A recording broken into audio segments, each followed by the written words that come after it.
সালামু আলাইকুম রহমতুল্লাহ। এই যে জাপানি ভাই, তার যে হাতের কাজ, খুবই দক্ষভাবে সে কাজগুলো করে।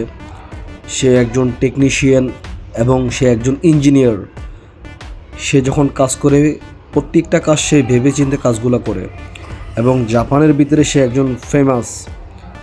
ওর কাজগুলো দেখার জন্য দূর দূরান্ত থেকে মানুষগুলো আসে ওর কাজগুলো দেখার জন্য, তার থেকে কিছু শেখার জন্য, এবং যথেষ্ট পরিমাণ মানুষ জড়ো হয় তার কাজগুলো দেখার জন্য।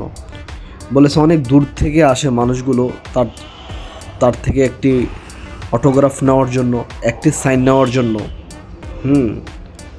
তো আসলে তার যে মেধা, তার যে যোগ্যতা, আসলে তার যোগ্যতা দিয়ে সে আজকে এই পর্যায়ে এসেছে, একজন সেলিব্রিটি মানুষ।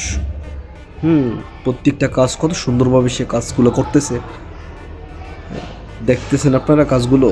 কাজগুলো খুব সুন্দর। তো এই জন্য আপনারা যারা ভিডিওটি দেখতেছেন, আপনারা লাইক করবেন, কমেন্ট করবেন, পাশে থাকা সাবস্ক্রাইবের যে বাটনটা আছে এটাকে প্রেস করবেন। আসসালামু আলাইকুম রহমতুল্লাহ।